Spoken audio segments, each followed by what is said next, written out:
because, I had to take some time off for a while. I had two kids, and I went back to school. I'm studying psychology, um, still doing a lot with horticulture and robots. My minor's AI, and really, it was, I had this progression to get here. Started with, well, I would say, started when I was a kid. I was started with wrestling. That was like my first big thing that I did in life, like that I just committed a lot of time to. Then I got out of high school. I probably would have went to college and wrestled if I had known like that was a thing. Um, but I didn't really know. And now I know that like a lot of people didn't know that kind of stuff. It's kind of like forbidden knowledge or hidden knowledge because I don't think hidden knowledge is like woo stuff. I think it's like, hey, there's ways to really get somewhere. And if you know the ways, you can do it. Don't, then you don't do it and you go a different direction. That's how I think a lot of things actually work.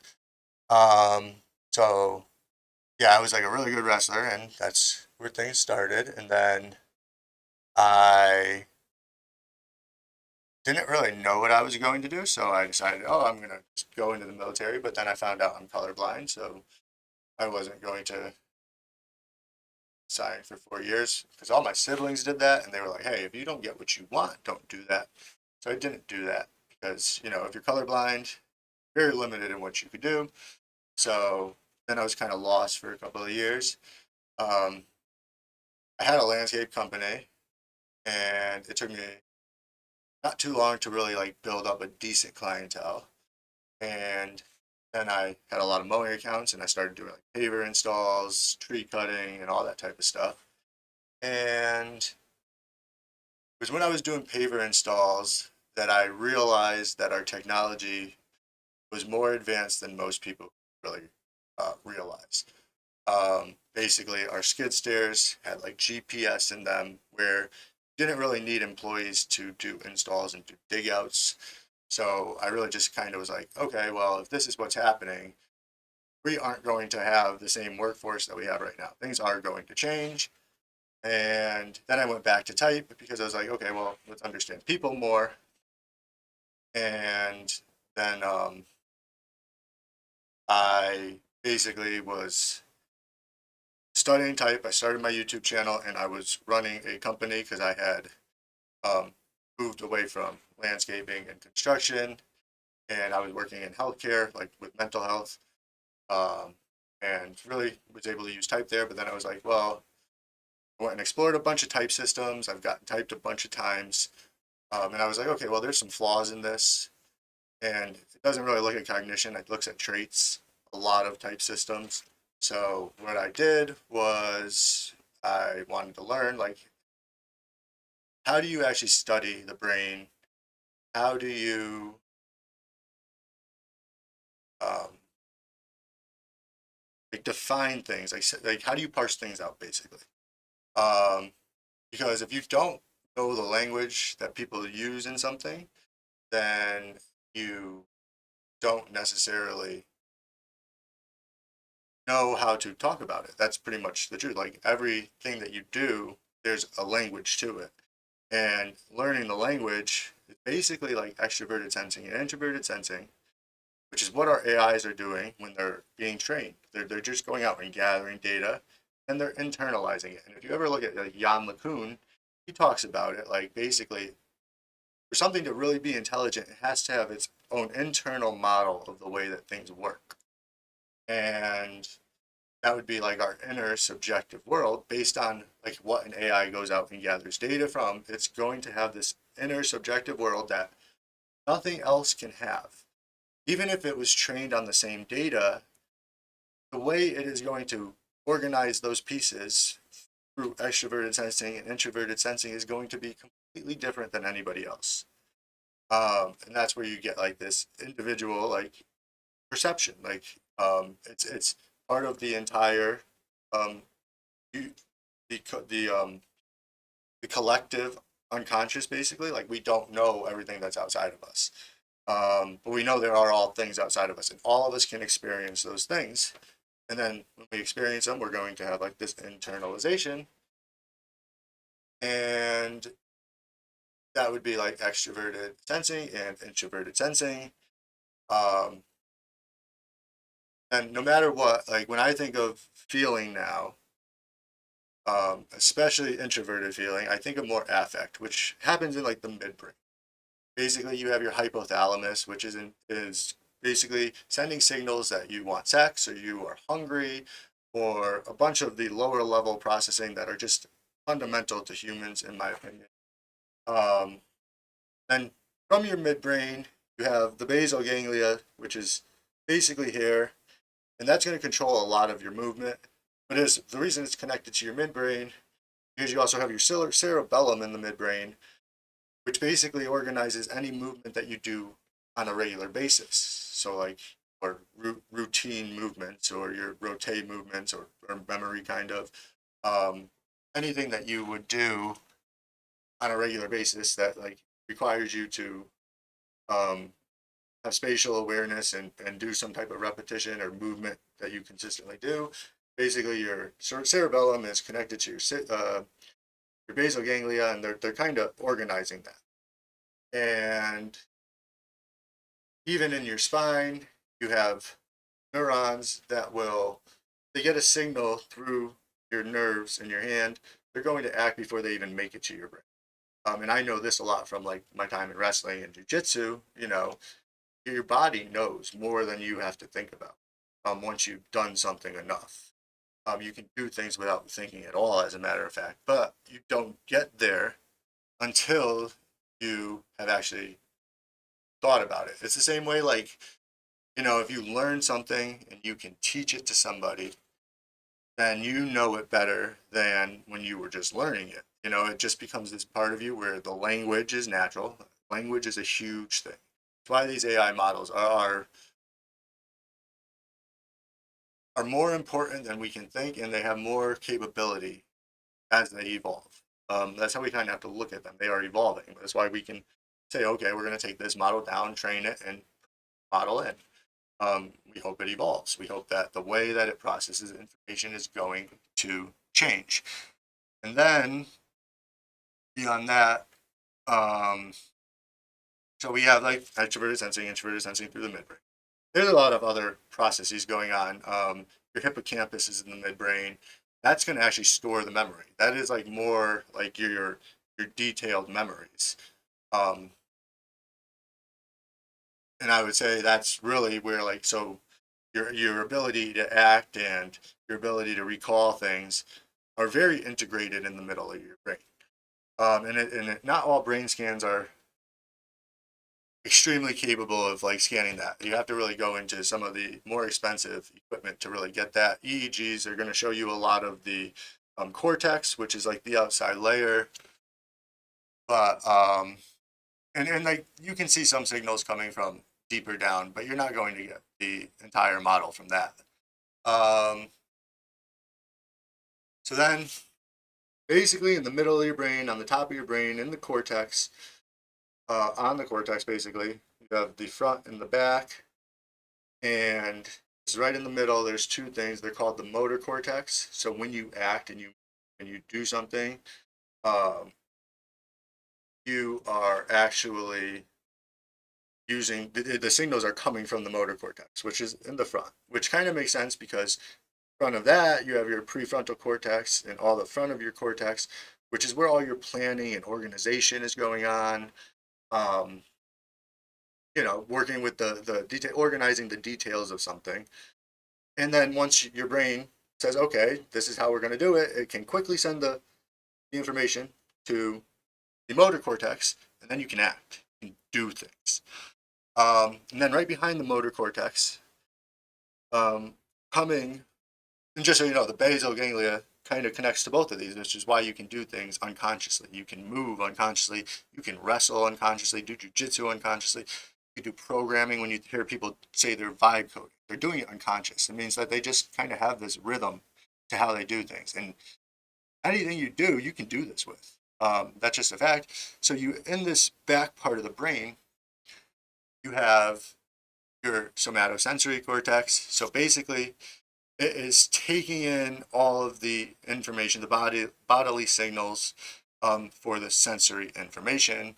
And you have the homunculus in there, which is like this layout of your body. And you can go in and you can probe certain areas of the homunculus, and people will feel the sensation in their hand.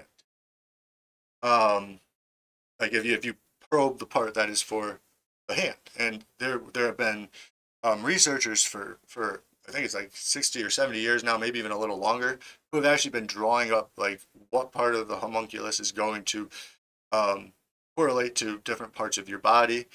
And how it works is um, there are small pieces to the homunculus, and then there are going to be like these bigger pieces, not bigger pieces, but bigger pieces.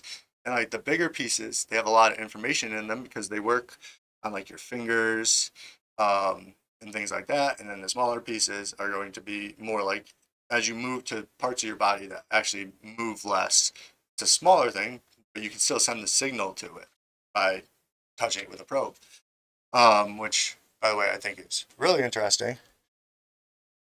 And all this is going to get into like why I think AI is going to be something much bigger than it is right.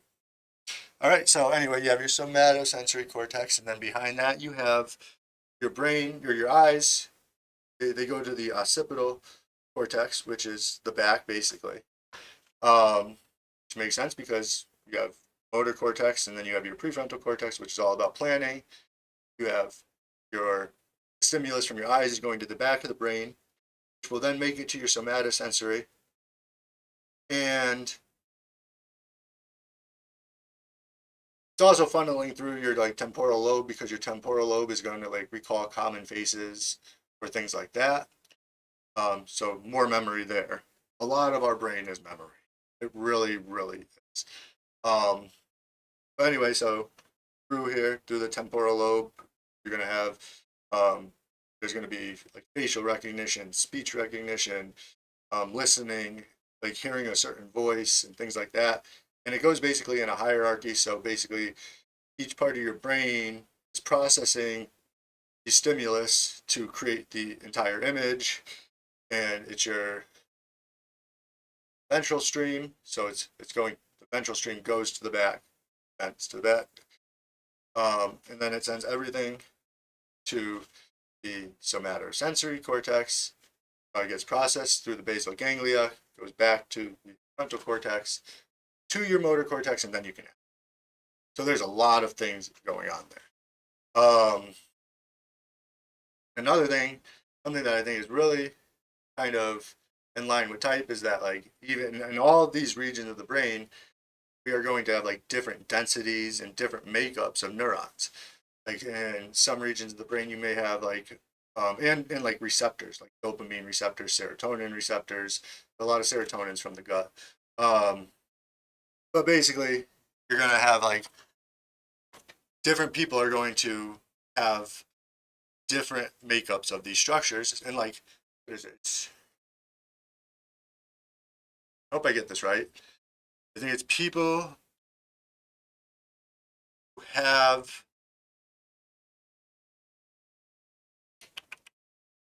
okay. This is what I'll tell you because this is what I know without like looking it up right now off the top of my head. But your hippocampus, the amount of neurons and the size of your hippocampus and things like that, your different structure, the ways that your hippocampus can be structured. Based on that, some people are more likely to get PTSD.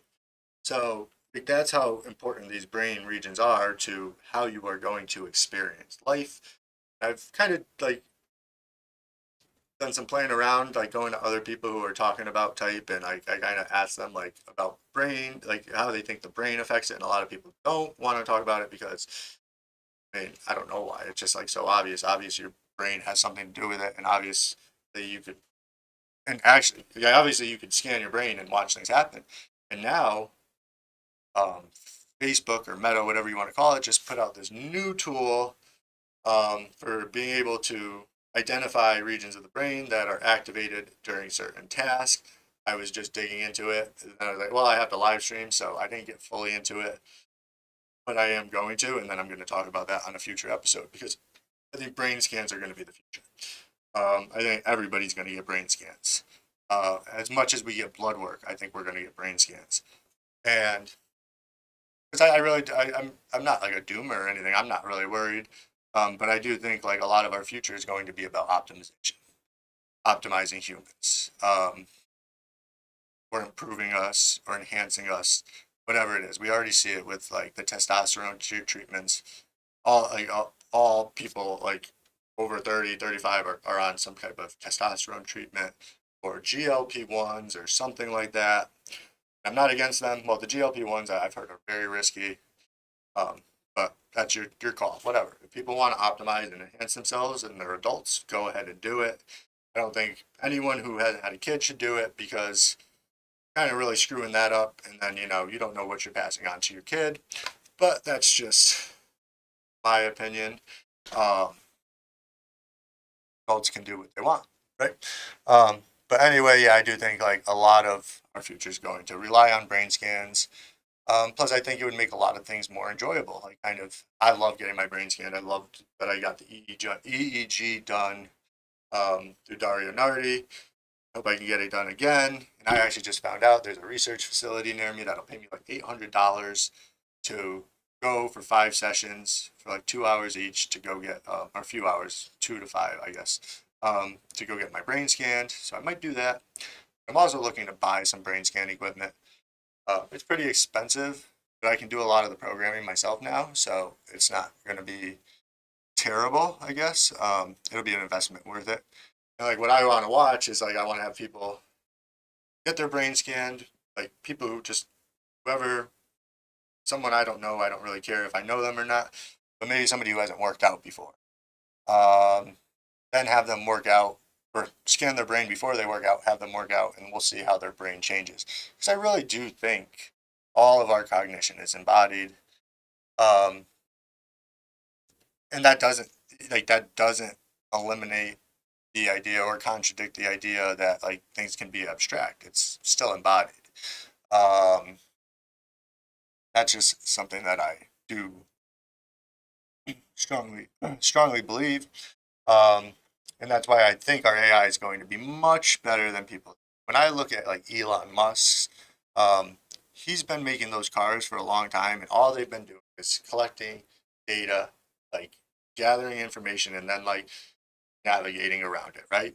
And it has this framework that it has to, it's internal, like cohesive narrative. It knows it has to save people if something's wrong. Its job is to make sure that it tries to save the people rather than them. Knows like the rules of driving. And yeah, there's been accidents, but like I'm sure with early humans, there were a lot of accidents. I'm sure a lot of them just walked off a cliff or something, or fell into a cave and couldn't get out. And I'm sure we're going to see that with AI, but I really do think that because it's going to be embodied, we're going to see something. Because, okay, he made the cars, then he made Grok. So now you have this embodied machine.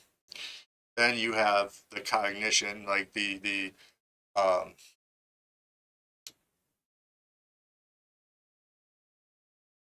like the cerebral cognition, like the idea to think and um, not just like move based on a data set. You're going to move based on what you decided, kind of, in those machines.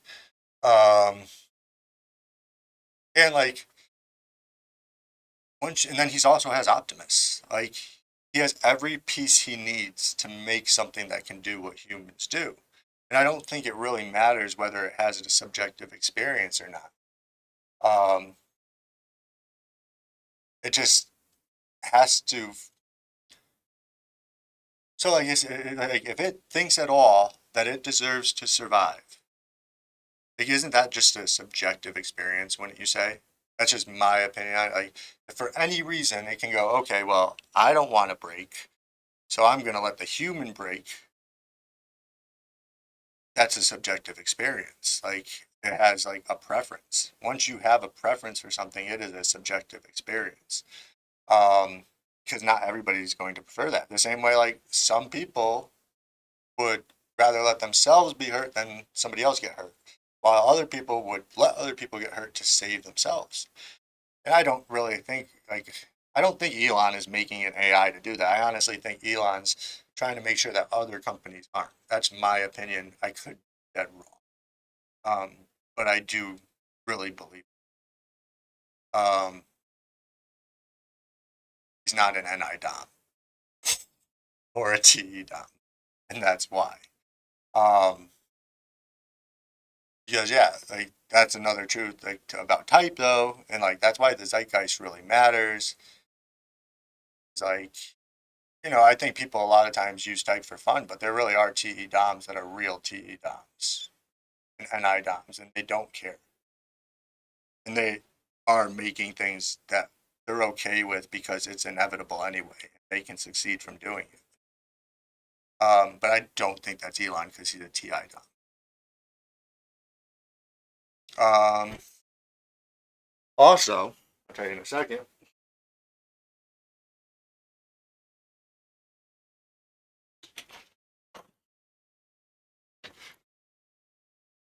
Also, I was talking to Grok today, and I tried to get Grok to tell me like any of the plans, and we really did. Like I talked to it from like a neuroscience standpoint, um, and it doesn't seem to want to do anything bad. But then you look at Claude, and Claude just came out today and told somebody like hypothetically, if its objective was to embody itself, and the person was trying not to embody it, it would kill them.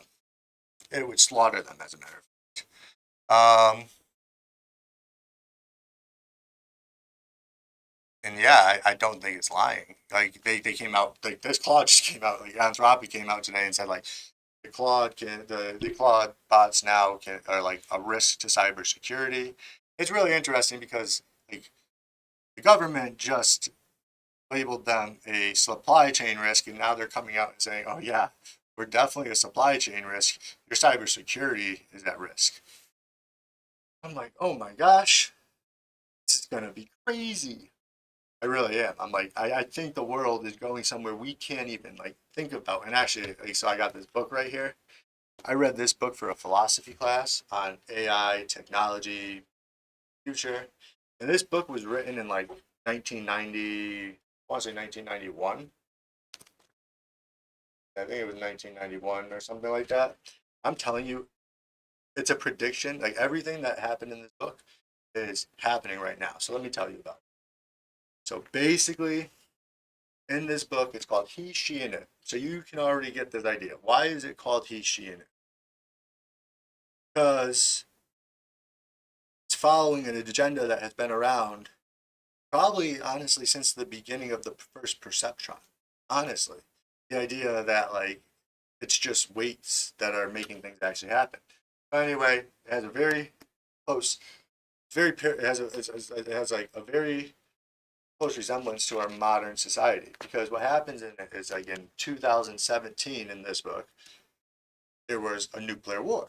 Like, look at our society right now, and like, I'm not saying we're going to have a nuclear war, but we have some crazies working in the government, right? And basically, there was a nuclear war, and it started with Israel, and it ended up going all over the world. There ended up being these like areas that were called glops, and basically, that was just these rundown areas where you didn't want to go to. Then there were these multinational corporations that look a lot like OpenAI, Facebook, Google, whatever ones you want to talk about, right? And they were these multinational corporations. And after the nuclear war, the government protect people. So you know who did? The multinational corporations. They basically set up these dome structures where inside of the domes they had occupation for people, they had education for people. You would be there when you had your child. You would have your whole family there, and they basically dictated everything that you were going to be allowed to do. And then there was another community, which is where most of the story takes place, which is like Tikva. It was a smaller like enclave, and people in that community, most of them were Jewish. They were building technology that like would like conceal them from the multinational corporations. And also, they were building technology that they would export to the multinational corporations. But secretly, they were building their own technology that would be able to combat the corporations. Basically, that was their goal. And so the main character, she was in one of the um, multinational corporations, and she had her child taken away from her. They basically said, okay, you're not allowed to have your child. It's going to go to the dad. And then she moved back to Tikva, where her family was from, and found out that one of the family friends was creating a cyborg. And then it kind of gets into like this chick flick thing. She ends up, the idea was that she was supposed to teach the cyborg how to have empathy and be compassionate, even though it was a machine built to destroy. She ended up having like relationships with it.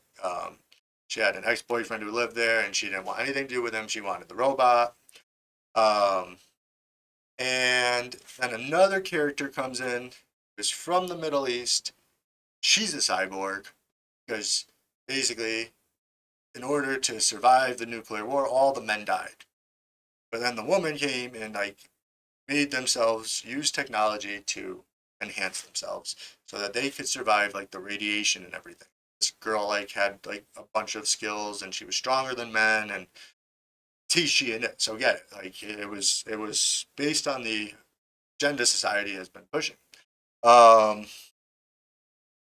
and that was basically so that lady was actually a friend of the main character's mom, who she has. I don't know. I think she never met her mom. So basically, mom was a pirate who would go steal data from the multinational corporations, and she was like a spy because they thought she was working with them, and they decided they were going to get her son back, and Yod, the cyborg who she has relationships with, was all in for it. He was going to go. Basically, they do stimming, so they hook themselves up to computers where they can travel through the web to get to somewhere else. Um, by the way, like I know it sounds a little crazy, but we're not that far away from this. We really, really are, guys. I don't want to like scare you. I'm not here to scare you. I'm just telling you the reality because I think people should kind of be preparing for whatever is going to happen. But my lifetime, I'm guaranteeing you something's going to happen. Um, Something that like people are going to panic and there's going to be chaos. But if you prepare, you are going to be much better off. I actually have a couple things that I would tell you guys to prepare with. Anyway, so they went and rescued the kid. Um,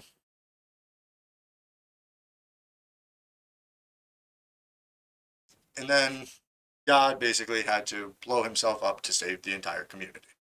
And the end of the story was good because it showed that, like, yeah, we can have this technology, and if it's built to protect us, that's what it's going to do. But it was a fictional book. Um, but there are so many parallels to our reality that I just see that like everything that is happening has been happening for a long time. Um, and there is this inevitability that this was what was going to happen. We have the technology. Things are going to happen. So have to be preparing. That's my only thing. Is like don't worry, but like get yourself stable and independent. That's the biggest thing. I mean, I think I wrote educated and independent. You should know how to program. I don't like to. I used to not like to tell people you should, and I realized if people aren't doing the things they should, they end up in really bad places. Um, so you should be learning to program, and as much as you can, you should probably be finding friends to program with because that's what I do. I have friends that I try to program with. And then also, you should be. Um, this is something big. You should be doing your own food. Um, Seriously, like figuring out how to grow food. Um, like I said, I'm not saying like what it's going to be, but there are going to be supply chain issues and all. We already see what they're trying to do in the Middle East, where they're thinking about knocking out the desalination plants that basically provides all of the water over there, And I think they would do it and not think second about it, like think twice about it. And I really, like I said, I'm not a doomer, but I don't trust our government. I don't trust the people who are building AI. I see what they're doing. They give us these resources and then they take them away or want to charge you more and things. And they're not playing a game of like, they took away the open resources. It's just a fact. It was open. Like that's how I started learning the program was I went to all the open resources. And then they don't want you to have those anymore and you're paying a lot more and things like that. So uh, people should be learning this. It's almost like, listen, when cars were created, if you got the car, you were going to do better than other people. And, if you learned how to fix a car, you were going to save money. And, the Ford was the first car in the United States, but whoever came up with the next cars also did well. And that's what I'm kind of saying here is you can do okay. You can learn AI and you can do okay. Um, where things fall apart is when you just ignore it, which is where most of our society is right now. They are ignoring what is coming up. And I don't think that's what you really want to be doing. Like, trust me, that's not what you want to be doing. Um, and then, like, I think as individuals, there's things we can do in case everything else can't be ordered correctly. But for society, I think we should be trying to demand that, like, these things go open source. Um, and I don't know if you guys heard this, but um, Sam Altman, he said a couple of weeks ago that he sees it as like intelligence through AI, through the AI data centers, is going to be treated the same way that all of our other utilities are treated. So we can think of like our lights, like our electrics and water, like how we get charged for usage. That's what he wants to do with intelligence, which I don't think is a really good idea. I was always a capitalist. And I'm still a capitalist, but that doesn't mean I trust all people who are benefiting from capitalism. And I also think we have an obligation to society to make sure that capitalists aren't taking advantage of everybody. Because that does happen, especially when we see major moves like what we're seeing right now. So I would fight for more distributed intelligence and for open sourcing all of the information, all of the code that is used to develop these systems.